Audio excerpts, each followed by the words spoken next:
They wanted to see our family out of business. They wanted to see us bankrupt. They wanted to see my father in jail. They wanted to see me in jail. Then they had 91 indictments. I became the most subpoenaed person in arguably American history. They took his mugshot, and then they tried to kill him. They tried to kill our family. They tried to kill the MAGA movement. And 2 weeks ago, you saw what they did to Charlie Kirk, right? It was the same thing. They wanted to silence that voice. How did that affect the family itself? It almost hurt, and it's all a game. It's not a fun game, it's not a nice game, but it's a game. In this episode, I sit down with Eric Trump, Executive Vice President of the Trump Organization, to discuss his new book, Under Siege: My Family's Fight to Save Our Nation. I believe in this country. I love red, white, and blue. I love our First Amendment. I love our Constitution. We have to stay the dominant superpower of the world. You do need good people. You better have people like Donald Trump.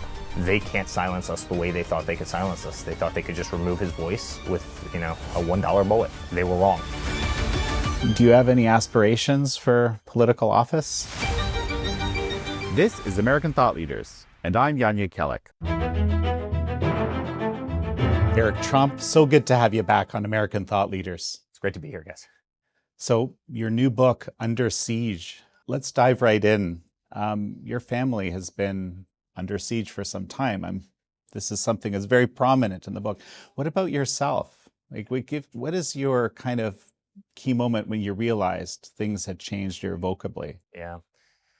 I'll never forget when my father handed me the company and, Tony, I'm going to Washington, D.C. I want you to run everything. I never realized I'd be the one person that didn't have constitutional protections. The President of the United States has constitutional protections. I didn't, and I became the most subpoenaed person in arguably American history. I got 112 subpoenas in a very short period of time. And these are like big subpoenas, right? From Senate, from Congress, from the biggest AGs in the country, DAs in the country. They wanted to see our family out of business. They wanted to see us bankrupt. They wanted to see my father in jail. They wanted to see me in jail. They wanted to see the Trump name off of every building around the globe. They wanted to break up our relationships. They wanted to break up the family ties I have with my siblings. They wanted to break up his relationship with Melania. They raided our homes. They tried to impeach him. They took us off of Twitter and Instagram and X.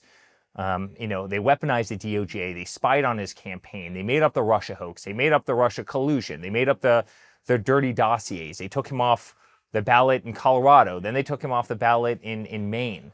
Then they had how many indictments? 91 indictments in Fulton County, in deep left New York City, and in Washington, D.C. They took his mugshot, and then they tried to kill him. And that's what they tried to do to our family. They tried to kill our family. They tried to kill the MAGA movement. And 2 weeks ago, you saw what they did to Charlie Kirk, right? It was the same thing. They wanted to silence that voice. And that's what Under Siege is. That's what the book is about. It's the thousands of stories behind the scenes of how they tried to dismantle our family and the greatest political movement in American history. How did that affect the family itself? Yeah. I think it probably turned us into rocks, to tell you the truth. It probably desensitized me. I remember the first time I got a subpoena, and it almost hurt. And honestly, 10 subpoenas in, it's like, yeah, here we go again. I know the game, and it's all a game. It's not a fun game. It's not a nice game, but it's a game. And you start compartmentalizing it as exactly that.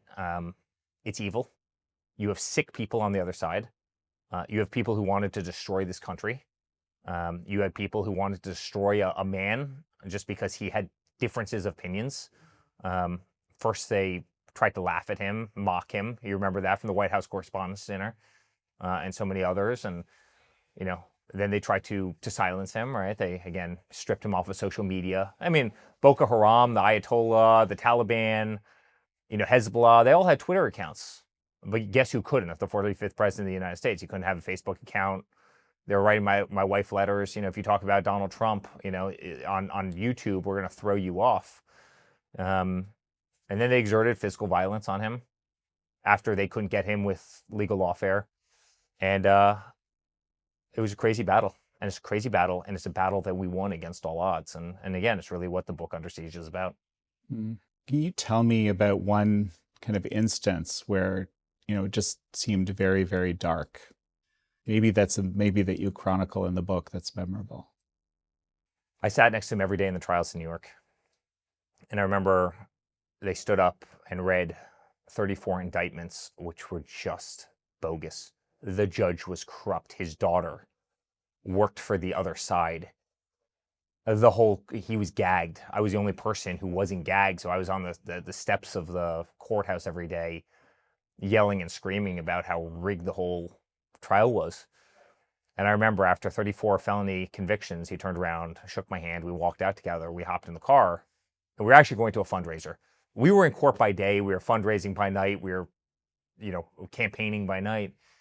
And I remember as soon as we got in the car, he looked at me. He goes, "I don't know how, but we're going to win. I don't know how, but we're going to win." And he wasn't just talking about the court case, which we had overturned. We won it. But the overall election, right? I mean, you had every press member in the back of those courtrooms, and they were giving him a 0% chance. And it's funny, in his early life, he wrote, The Art of the Deal. Then his second book was The Art of the Comeback, talking about obviously his business career in the 90s when everybody thought he was down and out. And it's like the perfect parallel, right? I mean, this was the art. It was the art of the comeback. No one would ever have thought a guy who was just charged with 91 felony convictions for doing nothing wrong, but because you had a system that was totally weaponized against you, could ultimately become president. And not only did he become president, he won every swing state, right? He won the popular vote. Every state in the nation went to the right, meaning, attacked to the right in terms of voting. We picked up places that we had never, we picked up 11 counties in California that had never been Republican before that went Republican. Miami-Dade, which hasn't been won in 37 years, we won by 11%. I mean, it wasn't like a baby victory. It was like the greatest, I'd use a different word, but because we're on TV, greatest butt kicking in the history of the world. And, you want to talk about the art of the comeback. That was the true art of the comeback. There was a great foreshadowing in his early life when he named that book to exactly where we sat, a year ago. Talking about the art of the comeback, when he got up in Butler after, he was shot and said, fight. I don't know.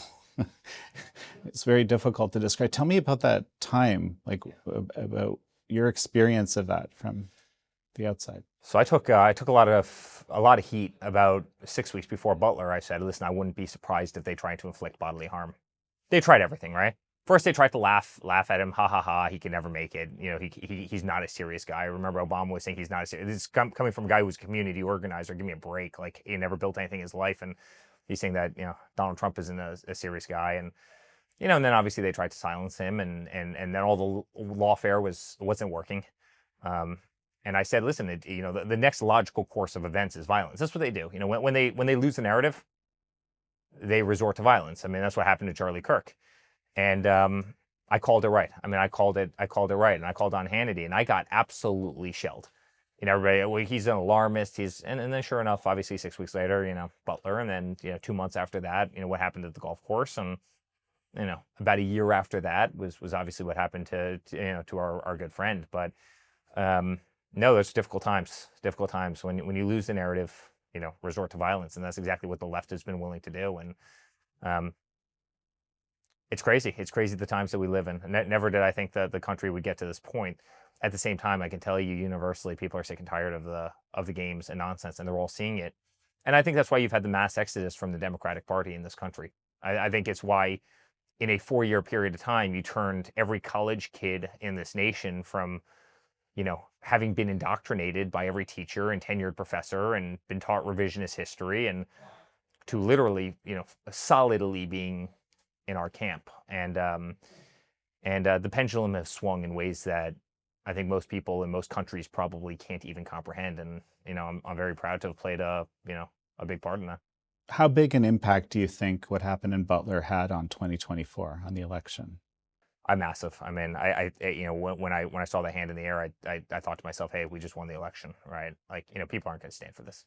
And people know the radical left for who they are. They're not hiding. The radical left isn't hiding who they are anymore. We know exactly who they are. They're the ones who will call you a fascist, yet sit on a rooftop in all black, holding a sniper rifle, and shoot somebody who's peacefully exercising their First Amendment right. To me, that's what fascism looks like, not the person speaking on the other end of it. And again, the bullets are only flying one way, hence Steve Scalise, my father twice, Charlie Kirk, what they almost did to Kavanaugh, and so many others, right? It's they wanted to lead our voices. They don't want guys like me on that stage. They don't want guys like me doing events like we're going to do today. They want us in their basement. They want us doing effectively what Joe Biden did during 2020, where he didn't leave his basement. He wasn't heard from. We didn't stand a chance if that's our playbook. I mean, Hillary outraised us in 2016, 5-1, right? If we weren't loud and slightly un-PC and spoke from the heart, and stood on every tractor with a bullhorn in every single swing state, as we did, and spoke at every church and every house and every picnic that we possibly could, no chance we would have won, right? And they realize that. And I think that's why they want to make sure that you don't go outside and you don't assemble in large crowds. And it's exactly what we can't allow to happen. We have to be more vocal than ever right now. And I think we are. And I think people are realizing, again, exactly who that party is. And, hence the fact that 50 states, again, swung to the right, and we won the popular vote, and we won every swing state by a major factor. I think people are solidly coming into our corner right now. Thank you for tuning in to American Thought Leaders. In a world where spin and agendas dominate the headlines, I'm proud to bring you unfiltered insights from the brightest minds in America, from a relative outsider Canadian perspective. To keep this possible and to access even more exclusive content, in-depth documentaries, in our daily digital newspaper, consider subscribing to the Epoch Times today. It's your way to support independent journalism. Just hit the link in the description below to subscribe and unlock the full American Thought Leaders experience and so much more. You can try it today for just $1 a week. So just hit the link in the description below. And now back to the interview. If I may, of the two older brothers, you seem to be the more low-key one. But in 2024, you seem very active. Do you have any aspirations for political office sometime in the future? I'm one of those guys that doesn't need to be in the spotlight. I've run our company for a very long time. I'm very good at it. I love work. I love capitalism. I love hotels. I love real estate. I enjoy politics. It's not my first love. Frankly, I detest half the people in politics because I think most of them are freeloaders who've never actually accomplished anything. And, the person who's never signed the front of a check is writing legislation that's going to apply to every business and every person in our country. The person that doesn't know the first thing about healthcare is making decisions for the lives of millions of people. It doesn't seem to compute.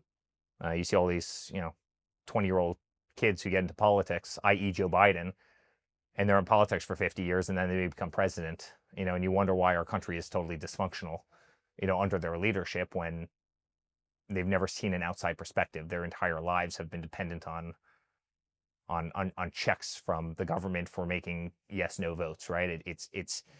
I dislike that system. I'm far from shy, but I can also turn off the public spotlight. Oftentimes I like working behind the scenes and getting to an end goal without ever being seen. And certainly when I have to turn it on, I do. I mean, listen, I introduced my father at the RNC, right, in front of hundreds of millions of people. I'm no stranger to the stage. I did thousands of rally events, but also I was the first person to call him up on, the day that we won on November 6th, early in the morning. We still hadn't slept, and said, Pops, I love you to death. Congratulations, we won the Super Bowl.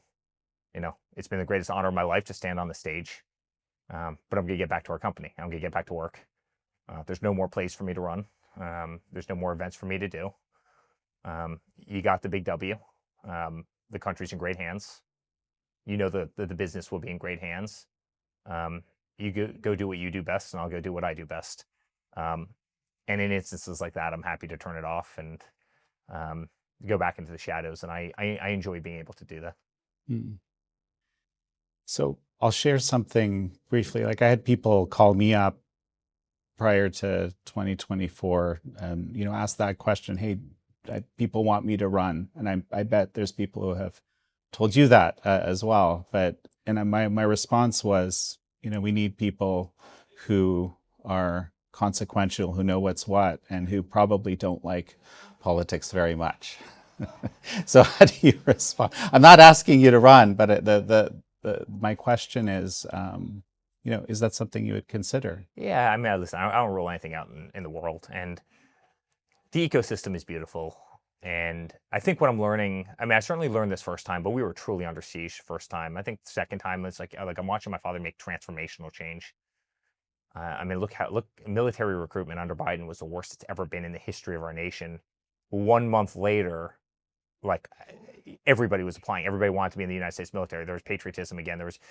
So there are certain things that, I mean, you can just make transformational change on. If you're a real leader and you do it the right way. Forget about all these career politicians say, I'm going to go into DC and I'm going to make a difference. Most of them don't, and they fall prey to, Washington DC mob. But listen, I would never rule anything out. What I can tell you is I think it's given us a great voice.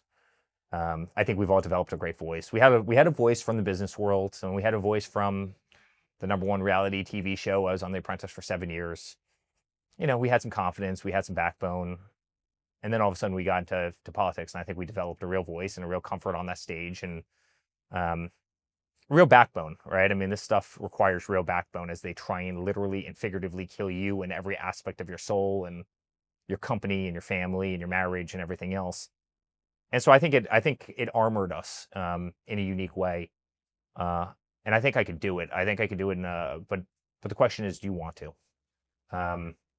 And we've seen the greatest parts of politics. We've certainly seen the worst parts. We've definitely seen the worst parts, worse than probably most can ever imagine. Hence the whole point of the book Under Siege, telling all those stories. But I never rule anything out. I believe in this country. I love red, white, and blue. I love our First Amendment. I love our Constitution. We have to stay the dominant superpower of the world. And you do need good people, and you better have people like Donald Trump, who will set everything aside, set aside his wealth, set aside his fortune, set aside his family, set aside his company, to do the unthinkable. There's not a lot of courageous people out there, truly, and of the Fortune 500 crowd, and very few of them would say, listen, I'm going to sacrifice all of it to run against 16 Republicans who actually know a damn about, right, know something about politics, which we did not, and then have to run against somebody like Hillary Clinton, one of the great political dynasties of modern times, only in the off chance of being able to win at a 5-to-1 financial deficit, self-funding your whole campaign. Like, give me another billionaire who would agree to those terms. Zero, right? I mean, these people gamble on probability, and I think traditional sense would say that your probability was probably not very good under those odds, right? If you're lining that up and say, okay, you have to run against 16 Republicans, beat them, you have to then beat the Clinton family at a 5-to-1 deficit with the entire media hating you. How many other billionaires would have taken that, right? Hence the reason you get Joe Biden as your president versus getting Warren Buffett. At that said, you have to have great business leaders, people who can offer transformational change, and I'd love to see many more of them. And if the stars ever aligned and that was the right calling for me at the time, I'd consider it, I guess. Just very briefly, you're donating some of the proceeds from the book to Turning Point in the memory of Charlie Kirk. And just tell me very briefly about that and why. Yeah. Well, it's the whole point of Under Siege, right? I mean, exactly what they did to Charlie. I mean, Charlie would have been the final chapter of that book had the book not come out 3 days before, his assassination. And they want our voice gone. They want it off that stage, and we can't allow that to happen. Turning Point's incredibly important, and independent voice is incredibly important. And so, I'm going to give a proceeds of the book, a nice percentage over to Turning Point so that their mission continues. And they can't silence us the way they thought they could silence us. They thought they could just remove his voice with a $1 bullet. They were wrong. They can't do that. And in fact, it's a law of unintended consequences that the exact opposite is happening. I think our voice is stronger than it's ever been right now. And just, again, super briefly, we're filming here at Clay Clark's business conference. And how is it that you happen to be here? Well, Clay's a great friend of mine. Yeah. I've been to this event 1 or 2 times before, and it's amazing. So honored to be here, honored to be with a great friend, honored to be with great people. It's fun to be in Oklahoma. Well, Eric Trump, it's such a pleasure to have had you on. Thank you. Thank you all for joining Eric Trump and me on this episode of American Thought Leaders. I'm your host, Jan Jekielek.